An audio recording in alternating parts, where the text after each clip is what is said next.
बिस्मिल्लाहिर्रहमानिर्रहीम।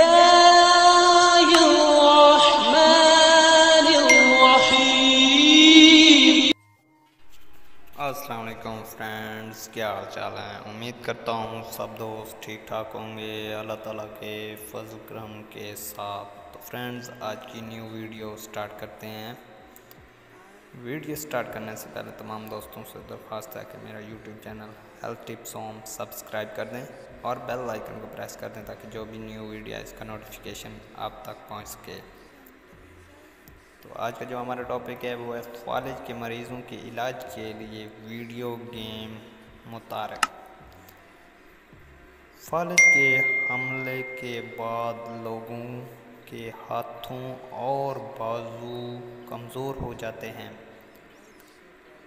अब इस कैफियत को एक वीडियो गेम से बेहतर बनाया जा सकता है। एक वीडियो गेम ऐसे मरीज़ों की बहाली में अहम किरदार अदा कर सकता है।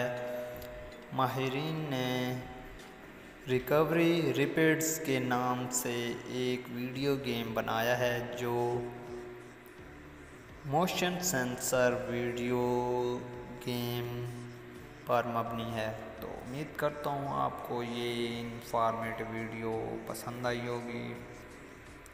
तो फ्रेंड, अपना और अपने प्यारों का ख्याल रखें और हमें दुआओं में याद रखें। इंशाअल्लाह नेक्स्ट वीडियो में आपके साथ मुलाकात होगी। तब तक के लिए हमें इजाज़त दें। अल्लाह हाफिज़।